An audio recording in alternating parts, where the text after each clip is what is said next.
श्री गणेशाय नमः। श्री वररामचंद्राय नमः। श्री हनुमते नमः। श्री गुरुचरण कमलेभ्यो नमः। उमापति महादेवाय नमः। भक्तजन, हम सभी लोग बाबा गोस्वामी तुलसीदास कृत श्री रामचरितमानस के अर्थ सहित कथा का अमृत श्रवण पान कर रहे हैं। जैसा पूर्व में भी बात हो चुकी है कि यह श्रृंखला आपकी लगभग 500 से अधिक वीडियो की चलेगी और श्री रामचरितमानस के एक एक पंक्ति के अर्थ सहित कथा का अमृतपान हम लोग करेंगे। तो आज उस श्रृंखला का 41वां दिवस है। तो आज की कथा के पूर्व दिवस पर में हम लोगों ने जो अमृत रसपान किया कि सती जी ने मरते समय भगवान हरि से वर मांगा कि जन्म जन्म में शिव जी के चरणों में हमारा अनुराग हो। सती मरत हरिसन बरु मांगा, जन्म जन्म शिव पद अनुरागा। तेहि कारण हिमगिर गृह जाई, जन्मी पार्वती तनु पाई।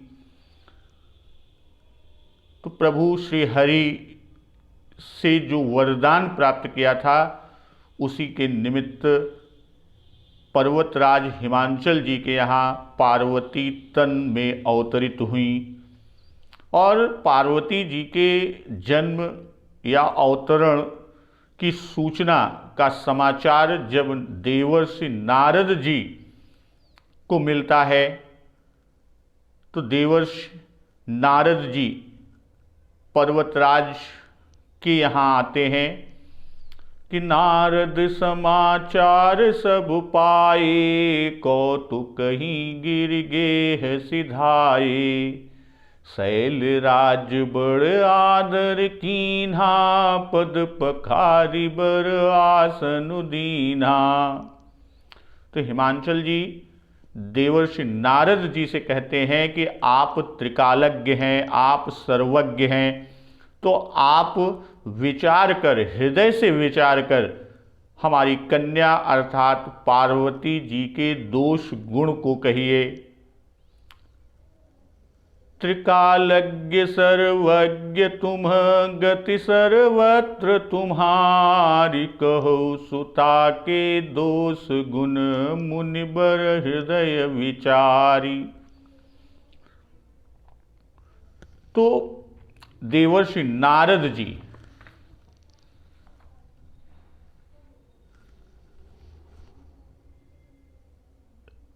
से जब पर्वतराज हिमांचल जी अपनी पुत्री पार्वती के दोष गुण बताने के लिए कहते हैं तो नारद जी हंसकर कोमल किंतु गूढ़ वाणी से कहते हैं कि कह मुनि बिहसी गूढ़ मृदुबानी। गूढ़ का आशय कि वह कुछ बातों को गुप्त रखते हैं। क्यों? अगर सब सही सही बता देंगे तो माँ भवानी, माँ पार्वती के ऐश्वर्य का प्रकटीकरण हो जाएगा, जो माँ जगदम्बा और भूत भावन भगवान शिव शंकर जी के वचन के विपरीत होगा। इसलिए गूढ़ मृदुवाणी बोलते हैं। और देवर्षि नारद जी माँ पार्वती का नामकरण भी करते हैं कि नाम उमा अंबिका भवानी। और देवर्षि नारद पार्वती जी के गुण, लक्षण और वर के बारे में बताते हैं। और जब पार्वती जी के वर यानी दूल्हे के संबंध में बताते हैं कि उनका वरण कौन करेगा या किससे उनका विवाह होगा, कि अगुण अमान मातु पितुहीना, उदासीन सब संशय छीना। तो यह देवर्षि नारद मुनिवर की वाणी को सुनकर हिमांचल जी, उनकी पत्नी मैना जी और सभी सखियां यह सोचती हैं कि मुनि की वाणी तो झूठ हो नहीं सकती। झूठ न होई देव ऋषि बानी, सोच ही दंपति सखी सयानी। फिर धीरज धारण कर पर्वतराज हिमांचल जी नारद जी से कहते हैं कि अब क्या उपाय किया जाए। उर्धरि धीर कहई गिरिराऊ, कहो नाथ का करिय उपाऊ। तो जब उपाय के बारे में हिमांचल जी देवर्षि नारद जी से पूछते हैं, उनसे आग्रह करते हैं कि कोई उपाय बताइए, तब नारद जी कहते हैं कि कह मुनि सहिमवंत सुनु, जो विधि लिखा लीलार, देव दनुज नर नाग मुनि को न मेट निहार। तो आज की कथा यहीं से प्रारंभ होती है। तो अब जब सोचहि दंपति सखी सयानी, तो मुनि की वाणी सुनकर, मुनि जी की वाणी को सुनकर तो पहले दुख हुआ कि सुनि मुनि गिरा सत्य जिय जानी, दुख दंपति ही उमा हरसानी। और अब कि वाणी झूठी नहीं हो सकती, यह समझकर सोच में पड़ गए हैं सभी लोग। और जब उर्धरि धीर कहे गिरिराऊ, कहु नाथ का करिय उपाऊ। तो जब हिमांचल जी धैर्य धारण कर, धीरज को धारित कर मुनिवर से उपाय पूछ रहे हैं, तो इसमें कि कह मुनि सहिमवंत सुनु, जो विधि लिखा लीलार, देव दनुज नर नाग मुनि को न मेट निहार। तो यहां पर पूर्व में यानी पहले कहे कि परिहस्त असिरेख, और यहां कह रहे हैं कि जो विधि लिखा लीलार। तो दोनों का अगर देखा जाए तो दोनों का आशय एक ही है, दोनों का एक ही अभिप्राय है कि विधाता जो हाथ में लिखते हैं वही ललाट पर लिखते हैं। और साथ ही साथ बाबा गोस्वामी दास जी लिख रहे हैं कि देव दनुज नर नाग मुनि। अब यहां पर देव, दनुज और नाग, इनसे बाबा जी जो लिखे हैं उनके पीछे का भाव कि यहां स्वर्ग और पातालवासी की बात कर रहे हैं, और नर मुनि से मर्त्य लोकवासी, अर्थात इस तरह त्रैलोक के वासियों में से कोई मिटाने वाला नहीं है। को न मेट निहार।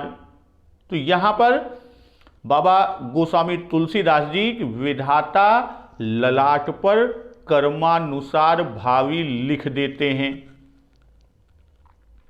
तुम सन मिटई की विधि के अंका, पार्वती जी ने कहा है, उनके वाक्य हैं। और रावण ने कहा था कि विधि के अंक लिखे निज भाला।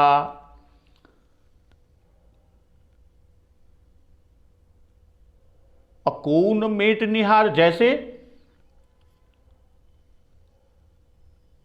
कि तृणम वज्रायते नूनम वज्रम चैव तृणायते, बलवान यंत्रहीन स्यादैवस्य गतिरीदृशी, कि तृण वज्र तुल्य हो जाता है और वज्र तृणवत हो जाता है, और यंत्रहीन कोई भी यत्नहीन है वो भी बलवान हो जाता है, ऐसी दैव की गति होती है। तो यहां पर आगे बाबा जी लिख रहे हैं, मुनिवर देवर्षि नारद जी बता रहे हैं कि तदपि एक मैं कहूँ उपाई, होई करई जो दैव सहाई, जस बरु मैं बरन्यु तुम पाही, मिली मैं तस संशय नाही। जे जे बर के दोष बखाने, ते सब शिव पहि मैं अनुमाने। जो विवाह शंकर सन होई, दोषों गुण सम कह सब कोई। तो नारद जी कह रहे हैं कि मैं तो एक उपाय बताता हूं, तदपि एक मैं कहूँ उपाई, अहोई करई जो दैव सहाई। तो शैलराज जी ने उपाय पूछा था कि कहु नाथ का करिय उपाई।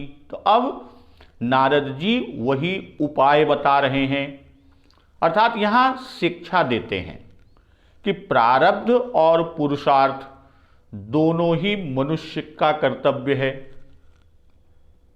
प्रारब्ध जो पूर्व जन्म में संचित होता है, इस जन्म में प्रारब्ध के रूप में मिलता है।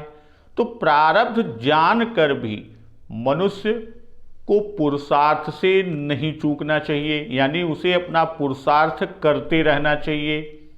और कर्म और करतूत दोनों ही चाहिए, कर्म भी चाहिए, करतूत भी चाहिए। और यहाँ एक चीज विशेष ध्यान रखना चाहिए कि हस्त रेखाएं भी ब्रह्मलिपि ही हैं।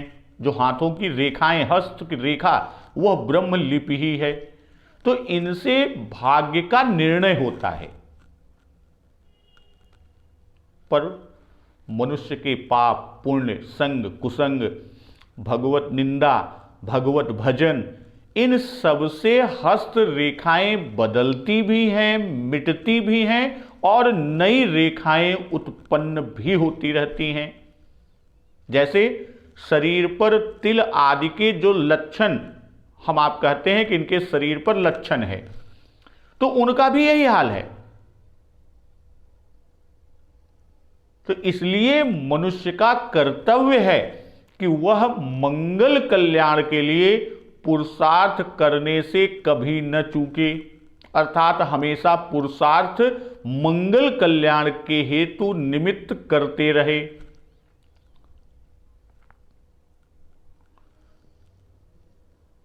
बाबा गोस्वामी जी लिखे हैं कि तदपि एक मैं कहूँ उपाई, होई करई जो दैव सहाई।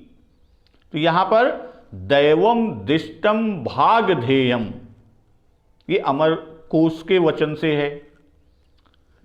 तो हम ये कह सकते हैं कि कहने का बाबा जी का भाव कि यद्यपि विधि का लिखा मिट नहीं सकता, फिर भी एक उपाय से कार्य सिद्ध किया जा सकता है, अर्थात भावी मिट सकती है। वह उपाय, लेकिन साथ ही साथ ईश्वर का भरोसा रखना है। ईश्वर पर भरोसा भी रखो।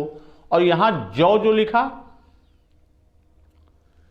होई करे जो दैव सहाई, तो जो का जो भाव है कि उपाय करना कर्तव्य है, फल तो भगवान के हाथ है।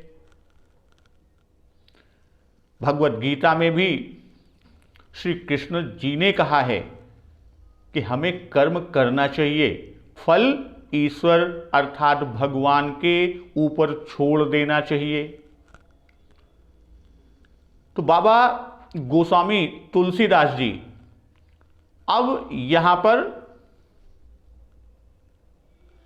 जस बरु मैं बरन्यो तुम पाही, मिली उमहि तस संशय नाही। अब यहां पर मिली का जो ही शब्द है वह निश्चयवाचक है, यानी वो निश्चितता को कर रहा है।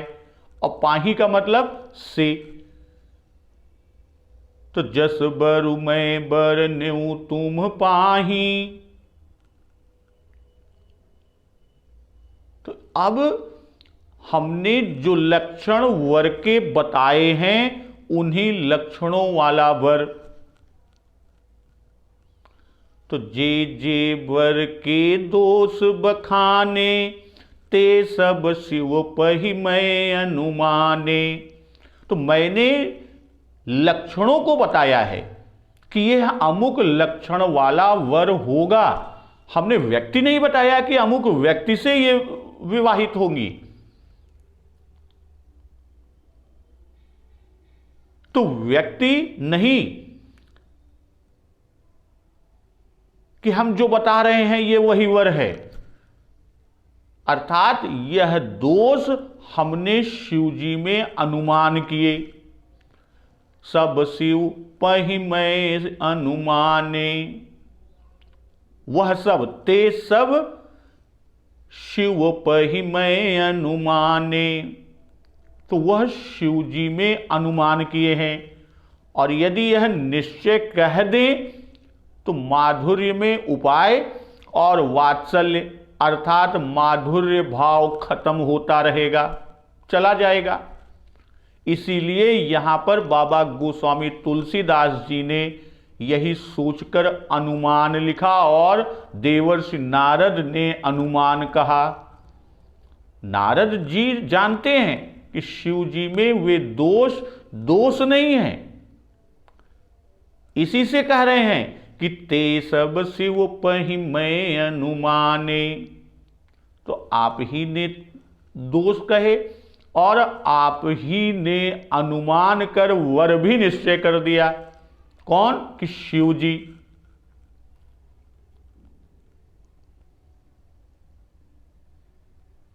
कि औरों में कि 200 गुण सम कह सब कोई, जो विबाहु शंकर सन होई। 200 गुण सम कह सब कोई।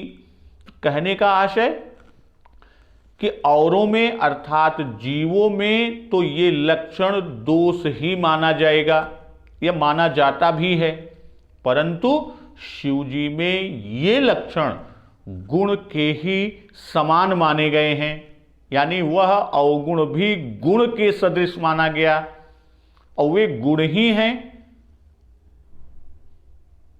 यद्यपि लौकिक दृष्टि से, सामाजिक दृष्टि से, इस जगत की दृष्टि से वो दोष से दिख पड़ते हैं। जैसे भवंग भूति मसान की सुमिरत सुहावनी पावनी, बालकांड के 10वें दोहे में, कि दोष गुण रूप ही हैं और दोषों को गुण कहना, यहां बाबा गोस्वामी दास जी ने जो दोषों को गुण कहने का भाव दिया, तो यहां पर व्याकरण की दृष्टि से लेस अलंकार भी है। अब प्रश्न ये उठता है कि दोष कैसे गुण हो सकते हैं? कि 200 गुण सम कह सब कोई, तो दोष गुण कैसे हो सकते हैं? इस पर बाबा गोस्वामी दास जी ने 4 दृष्टांत दिया है। जो वही सेज शयन हरि करही, बुध कछु तिन्ह कर दोषु न धरही। भानु कृशानु सर्वरस खाही, तिन कह मंद कहत को नाही। शुभ अरु अशुभ सलिल सब बहई, सुर सरि को अपुनीत न कहई। समरथ कहूँ नहीं दोषु गोसाई, रवि पावक सुर सरि की नाई। तो 4 दृष्टांत बाबा गोस्वामी तुलसीदास जी ने दिया है कि दोष कैसे गुण हो सकते हैं। कि जो अहिसेज शयन हरि करही, अबुध कछु तिन कर दोष न धरही। कहने के पीछे भाव कि संसार में दोष से कोई भी नहीं बचा, सब दोष से ग्रस्त हैं, सब में दोष है। दोष भगवान तक में है, मानव की तो बात छोड़ दीजिए। भाई शेषनाग की सैया पर सोना भी दोष माना जाता है। जो अहि सेज शयन हरि करही, अहि माने सांप, तो शेषनाग जी सर्प की सैया पर सोना भी दोष माना जाता है, पर बुद्धिमान का प्रमाण माना जाता है। और जो बुद्धिहीन है उनकी बात प्रमाण नहीं मानी जाती। बुद्ध कछु तिन्ह कर दोष न धरही। अबुद्ध यानी बुद्धिहीन दोष लगाते हैं, किंतु बुद्धिमान भगवान पर दोषारोपण न कर उनकी प्रशंसा ही करते हैं। जैसे शांताकारं भुजगशयनं पद्मनाभं सुरेशम, तो विद्वज्जन पंडित जन प्रशंसा करते हैं कि लोग तो एक मुहे सर्प को ही देखते ही दूर भाग जाते हैं, देखा नहीं कि भागा भैया सांप। पर श्रीहरि हजार मुंह के सर्प पर भी निर्भय रहते हैं। अर्थात कहने का कि उस हजार मुंह वाले सर्प को भी अपने वश में किए हैं। तो वह यानी शेष जी नित्य श्री हरि का कीर्तन करते रहते हैं, तो नारायण के सोने से वह भी गुण हो गया। और अगला बाबा जी जो 4 की बात कही थी, तो उसमें अगला है कि भानु कृषानु सर्वरस खाही, तिन कह मंद कहत को नाही। सूर्य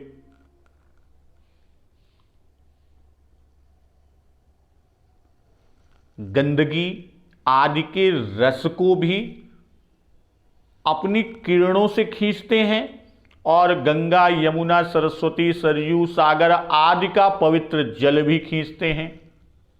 भानु कृषानु सर्वरस खाही, सर्वरस हर प्रकार के रस को जो है, चाहे वो गंदगी का हो, मलमूत्र नाली नाले का बह के उसमें जाता है तो उसका भी पानी वो खींच लेते हैं अपनी किरणों से, और अपने किरणों की जो ताप है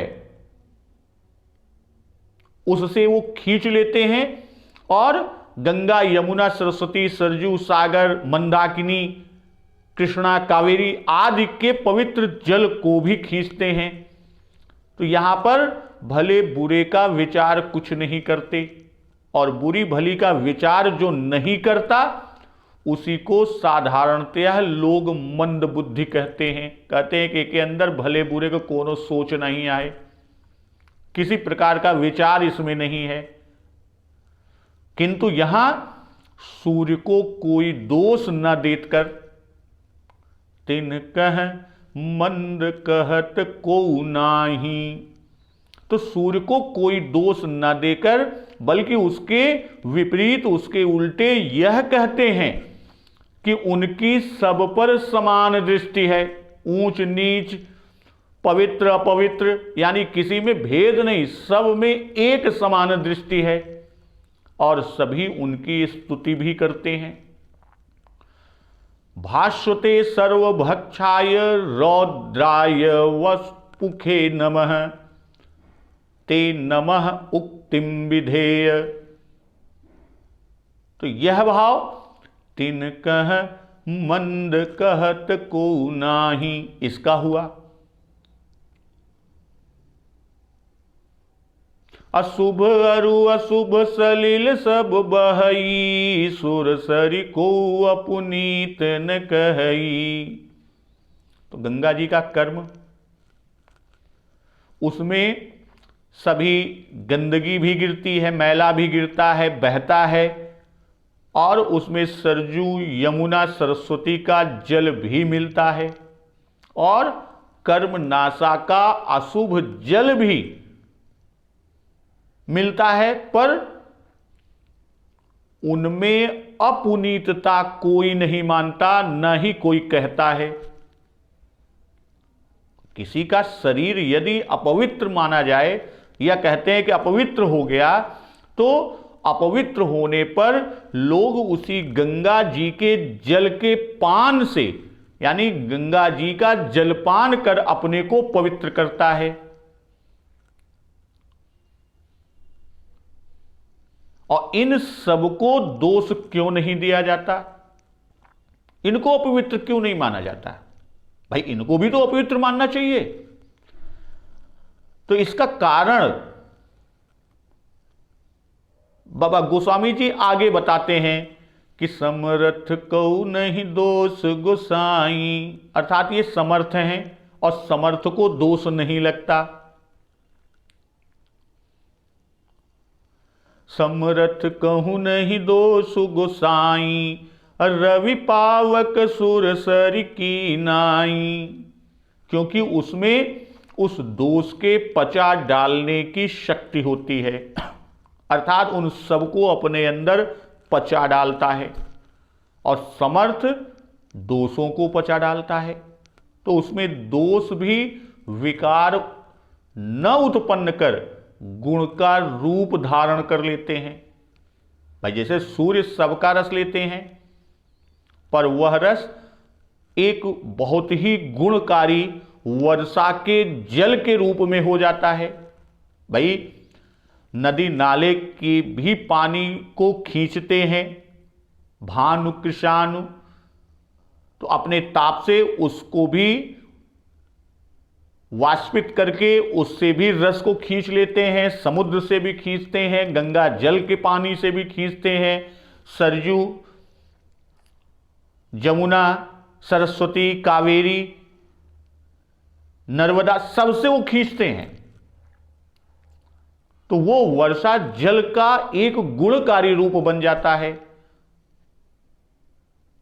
और सुरसरी में यानी गंगा जी में मैले नालों का जल मिलते ही सारे कीड़े मर जाते हैं, और वही जल गंगा जल के समान गुणकारी हो जाता है। तो कर्मनाशा का भी जल उनमें पड़ने जैसे ही पड़ता है तो वह सुकृत रूप में हो जाता है। कहने का भाव जो है यहां बाबा गोस्वामी जी का, कि जैसे इनको कोई दोष नहीं लगता, ठीक उसी तरह शंकर जी भी समर्थ हैं। तो जैसे हरि भानु कृषाणु और सुरसर समर्थ हैं, उनमें दोष गुण रूप हैं, उसी तरह शंकर जी भी समर्थ हैं और उनमें गुण रूप है। अब यहां जो चार चीजें कही कि जो जव अहिसेज शयन हरि करही, और दूसरे में भानु कृषाणु सर्व रस खाही, और तीसरा कहते हैं कि सुरसरी को अपुनीत न कहई। तो यहां तक चार समर्थ को गिनाया बाबा गोस्वामी जी ने, हरि भानु कृषाणु और सुरसरी। तो इनमें हरि तो स्वयं भगवान ही हैं,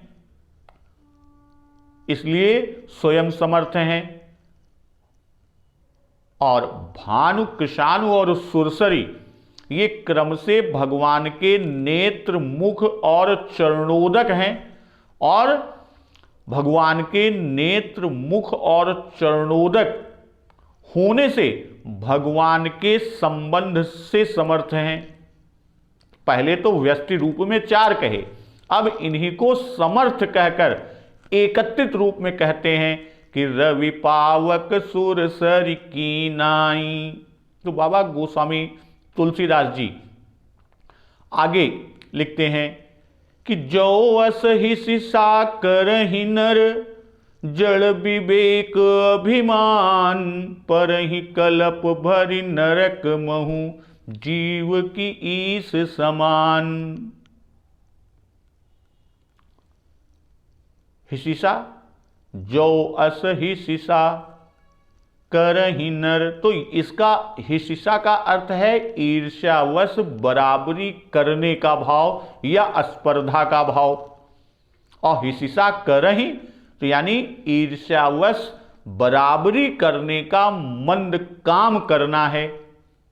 और जड़ कहने का भाव कि नर जड़ विवेक अभिमान, कि सामर्थ्य तो है ही नहीं किंतु करते हैं बराबरी का दावा। बल पौरुख नाय न, लेकिन लड़े का मादाएगा हम उनके बराबर।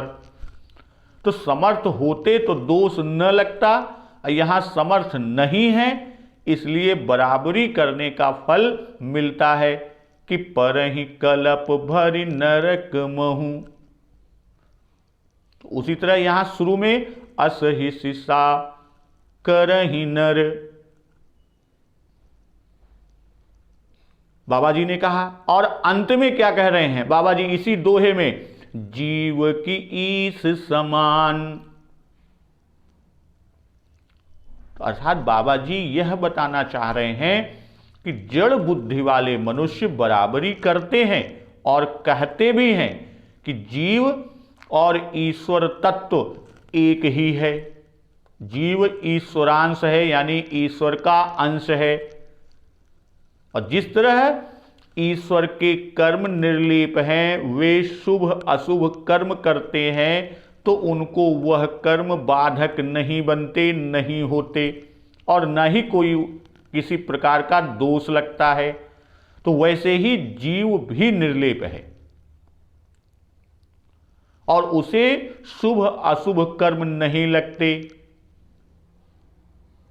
तो जो कर्म ईश्वर करता है वही कर्म हमें करने में क्या दोष है। ये जड़ बुद्धि वाले मनुष्य की बात कर रहे हैं। जड़ विवेक अभिमान, इसको कहने के पीछे का भाव बाबा जी का कि ये लोग हैं तो असमर्थ, पर ज्ञान के अभिमान से मूर्खतावश ईश्वरों के वचनों का अनुकरण तो करते ही नहीं, अनुकरण नहीं करते, किंतु उनके आचरणों के अनुकरण करने का साहस कर रहते हैं। ये नहीं जानते कि वे समर्थ अहंकार शून्य है, यानी उनमें अहंकार लेश मात्र भी नहीं, बिल्कुल शून्य है। देहाभिमान रहित हैं, देह का कोई अभिमान नहीं है। उनके शुभ और अशुभ कार्य स्वार्थ या अमंगल की आशा से रहित हैं, यानी इसकी कोई आशा नहीं रखते। अर्थात इनको जड़ विवेक अभिमान कहकर ईश्वरों को निरअहंकारी बताया है। अपरहि कलप भरि नरक महु, जीव की ईस समान। यह ईश्वर के धर्म व्यतिक्रम कर्म व चरितों के अनुकरण करने के साहस जो करने वाले जड़ पुरुष हैं, जड़ व्यक्ति हैं, उनके कर्म के फल की प्राप्ति कही कि परहि कलप भरि नरक महु। कि भाव क्या है इसका कि जो अनीश्वर हैं उन अनीश्वरों को मन से भी कभी ईश्वर के ऐसे कर्मों के अनुकरण की स्पर्धा नहीं करनी चाहिए, उसकी बराबरी नहीं करनी चाहिए।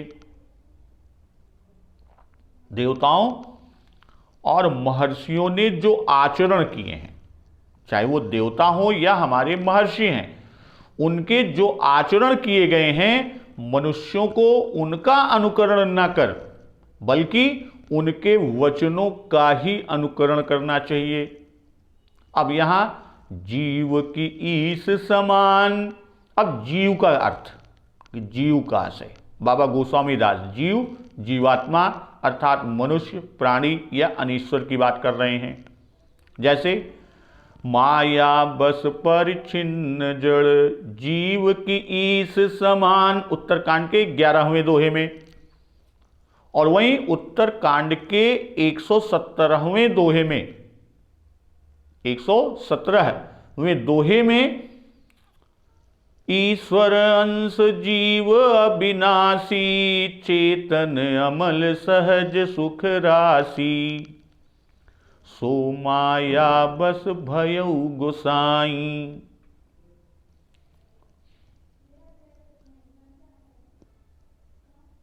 और सुंदरकांड के 3 दोहे में जीव जंतु जे गगन उड़ाही जल बिलो कि तिन्ह कै पर छाही ईस अधीन जीव गति जानी। अयोध्या कांड के 263वें दोहे में ये लिखा। और ये वचन श्री राम जी ने भरत जी से कहा कि ईश का अर्थ ईश्वर और जीव का अर्थ जीव एवं प्राणी है। ईश अधीन जीव गति जानी, कि जीव की ईश समान। अब इधर पहले जो उदाहरण उत्तरकांड के 11वें दोहे में लिखा कि इसका भावार्थ जो निकला कि जीव ईश्वर के समान नहीं, यद्यपि वह ईश्वर का अंश है। माया बस पर छिन्न जड़ जीव की ईश समान, कि जीव माया के वश होकर काम, क्रोध, लोभ, मोह आदि में पड़कर मलिन हो जाता है। और ईश्वर तो माया का स्वामी है, तो माया उससे डरती है। देखी माया सब विधि गाढ़ी अति सभीत जोरे कर ठाढ़ी। तो नारद जी हिमवान से कहते हैं कि जीव प्राणी कभी भी ईश्वर के समान नहीं हो सकता। तो इसको कहने के पीछे नारद जी के इस वचन का जो तात्पर्य है, आशय है कि प्राणी में दोष गिने जाते हैं और ईश्वर में दोष भी गुण समझा जाता है। और शिवजी ईश्वर हैं तो उनके दोषों पर कोई ध्यान नहीं देता।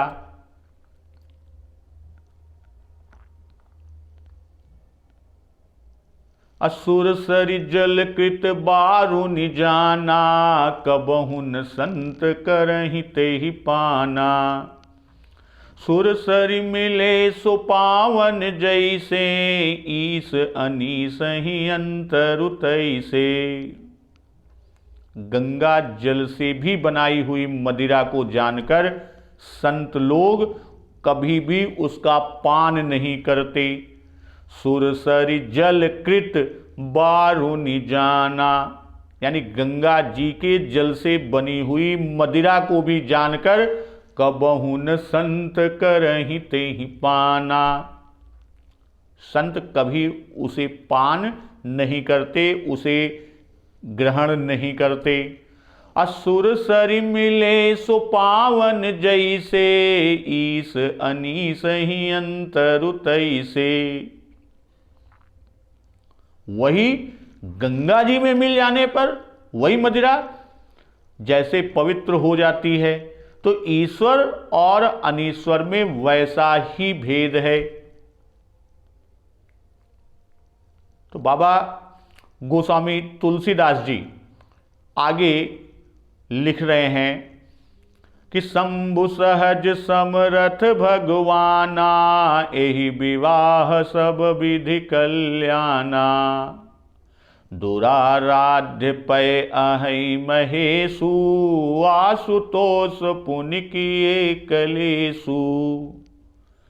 जो तपु करे कुमारी तुम्हारी भाव्यु मेटि सकहि त्रिपुरारी।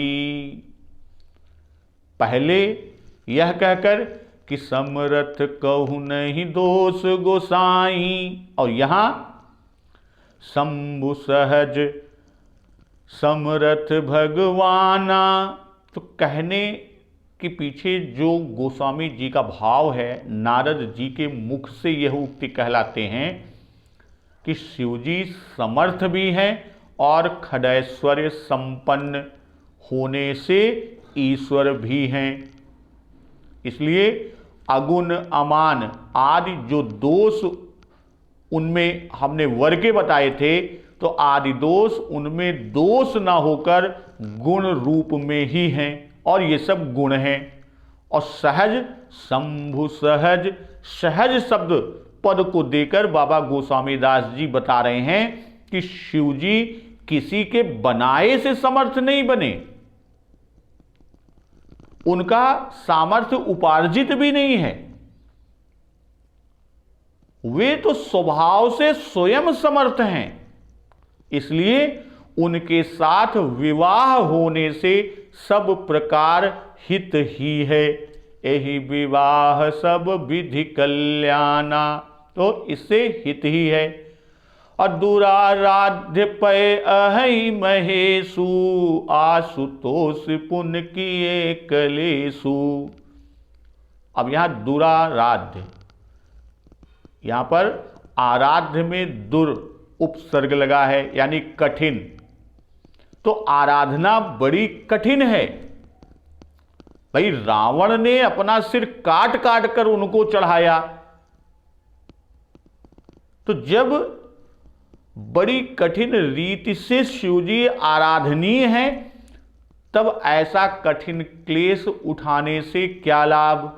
आशुतोष पुण्य किए कलेशु, ऐसे क्लेश को उठाने से क्या लाभ।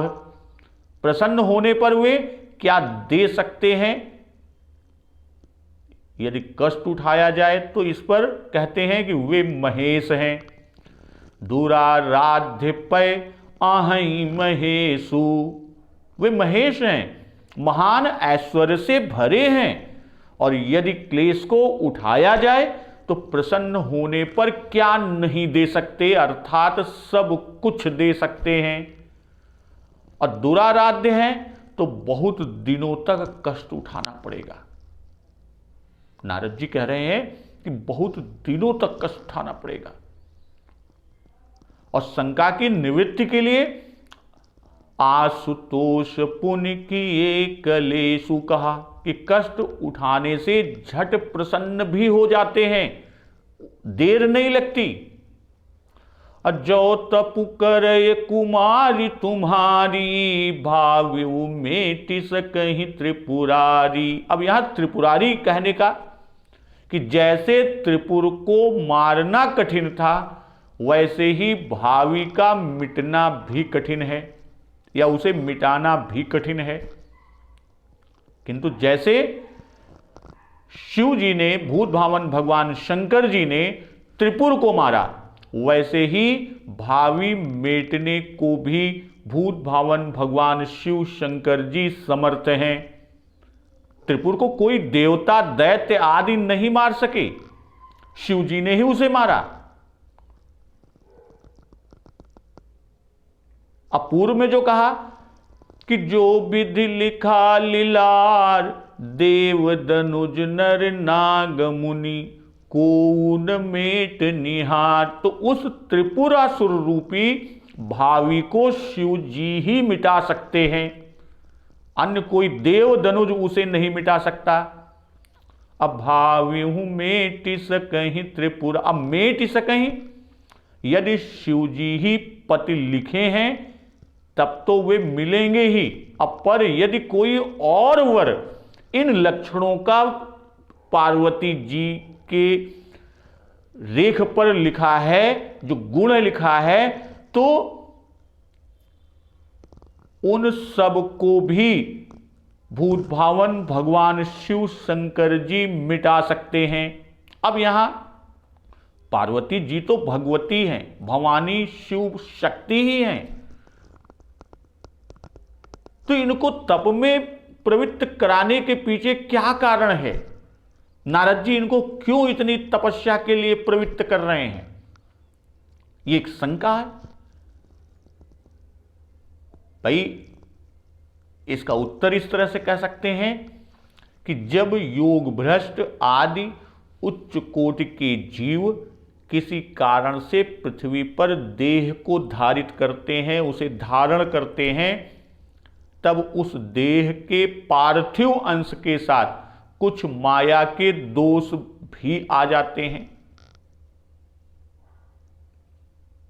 माया के दोष भी उसके साथ आ जाते हैं। तो जिनको तपश्चर्या के द्वारा ही नाश कर वे प्राणी दिव्य बनते हैं, दिव्य हो जाते हैं। तो उसी तरह सती जी ने एक तो अपने पति के इष्ट का अपमान किया था और दूसरे पति का भी अपमान किया था, और स्वयं भगवती होकर भी 2 बार पति से झूठ बोली थी।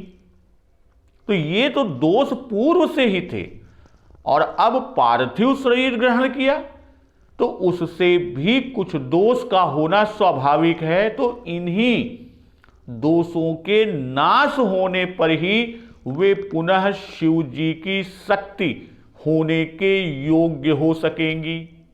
तो नारद जी ने पार्वती जी से कहा है कि तप से पवित्र होने पर तुम्हें शिव जी स्वीकार करेंगे। तपसा संस्कृताम रुद्रश्च द्वितीयाम करिष्यति, शिव पुराण में उल्लिखित है कि तपस्या के द्वारा ही पवित्र होकर शिव जी को प्राप्त कर सकती हैं। तो यद्यपि बर अनेक जग माही, यही कह शिव तजि दूसर नाही। बरदायक प्रणतारति भंजन, कृपा सिंधु सेवक मन रंजन। इच्छित फल बिनु शिव अवराधे, लहैन कोटि जोग जप साधे। यद्यपि संसार में वर तो बहुतेरे हैं, बहुत से हैं, लेकिन इन लक्षणों से युक्त वर संसार में हैं तो बहुत सारे, किंतु इसके लिए यानी पार्वती जी के लिए शिव जी ही वर हैं, दूसर नहीं। और दूसर नहीं का भाव जो आंतरिक भाव बनता है कि यह दूसरे को बरेंगी ही नहीं, दूसरे को चुनेंगी ही नहीं। आगे अभी 80वें दोहे में पार्वती जी स्वयं कहेंगी कि जब सप्तर्षि पार्वती जी के प्रेम की परीक्षा लेने गए, जब पार्वती जी तपस्या करती हैं शिव जी की प्राप्ति के लिए, तो सप्तर्षियों ने बहुत लोभ दिया। जैसे हम तुम कह बरु नीक विचारा, अति सुंदर सुचि सुखद सुशीला। तो अब यहां पर आगे भी दे रहे हैं सप्तर्षि कि गाँव ही वेद जासु जस लीला, दूषण रहित सकल गुण रा। अब दूसरा जोड़ते जा रहे हैं कि असबर तुम्हें मिलाऊब आनी। तो शिव जी की अयोग्यता को भी कहा, दूसरे बरों के गुण को तो कहा ही, शिव जी की अयोग्यता को भी कहा कि निर्गुण नीलज कुबेश कपाली, अकुल अगेह दिगंबर ब्याली। फिर कहते हैं कि कहु कवन सुख अस बर पाए। इस तरह का वर पाके कौन सा सुख मिलेगा। किंतु सप्तर्षियों से शिव जी की अयोग्यता और अतिशय सुंदर वर के प्राप्ति का प्रलोभन मिलने पर भी अपनी निष्ठा पर पार्वती जी अचल बनी रही। जैसा उन्होंने कहा भी, हठ न छूट छूटे बरु देहा। हठ नहीं छूटेगा, चाहिए शरीर छूट जाए। अब मैं जन्म संभुहित हारा, अको गुण दूषण करई विचारा। जो तुम्हरे हट हृदय बिसेखी, रही न जाई बिनु किए बरेसी। तो कौतिकन आलस नाही बर कन्या अनेक जग माही। जन्म कोटि लगी रगर हमारी बरऊं शंभु नत रहूं कुमारी। या तो शंभु का ही वर्ण करूंगी नहीं तो कुमारी ही रहूंगी। तो इस तरह बाबा जी आगे लिखते हैं कि बरदायक प्रणतारति भंजन कृपा सिंधु सेवक मनरंजन। तो बरदायक आदि गुण कहकर शिव जी की प्रशंसा करते हैं, जिनमें दंपति अगर प्रशंसा नहीं करेंगे तो हिमांचल जी और उनकी पत्नी मैना यानी पार्वती जी के पिताजी और माताजी पार्वती जी को तपस्या करने के लिए नहीं भेजेंगे।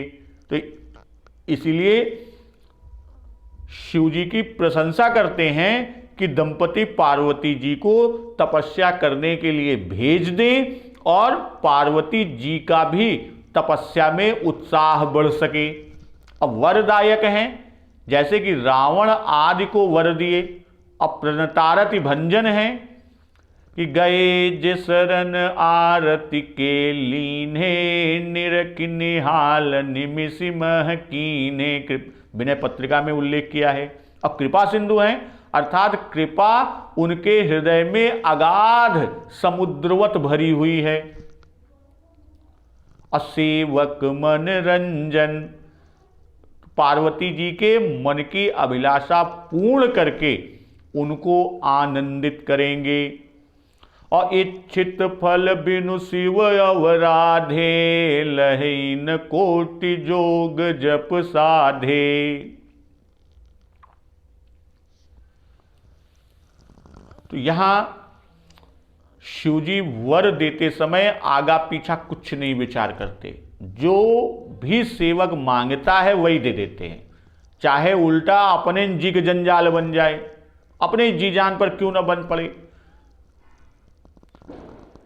भाई मिथ्या वासुदेव के पुत्र को कृत्यानल देकर द्वारका भेज दिया और जिसका परिणाम क्या हुआ कि सुदर्शन चक्र ने काशीपुरी को जला डाला।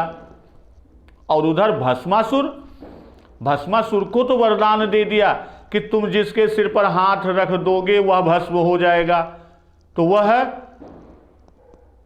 उस वर को पाकर शिव जी पर ही हाथ साफ करने चला गया।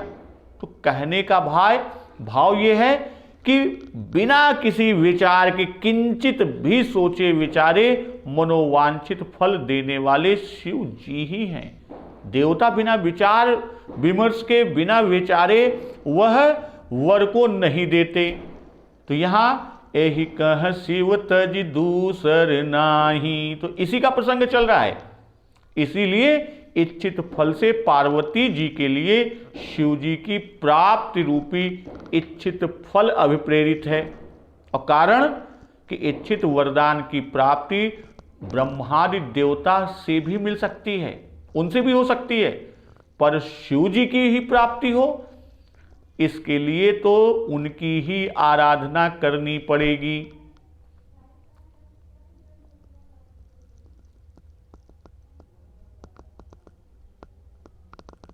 और अस कही नारद सुमिर हरि गिर जहि दीन अजीज होई यह कल्याण अब संशय तजहु गिरीश। तो ऐसा कहकर श्री राम जी का स्मरण करके नारद जी ने पार्वती जी को आशीर्वाद दिया, दीन ही आशीष, और कहा क्या, होई यह कल्याण अब, कि हे गिरिराज अब संदेह छोड़ दो, यह कल्याण मंगल अर्थात विवाह अब संशय तजहु गिरीश, बिल्कुल संशय को त्याग दीजिए, संदेह को छोड़ दीजिए, होई ही यह कल्याण अब। तो अब यह कल्याण यानी मंगल और विवाह निश्चय ही होगा। भक्तजन, आज की कथा यहीं पर समाप्त होती है और आगे की कथा कल पुनः आपके साथ श्रवण रसपान का आनंद लिया जाएगा।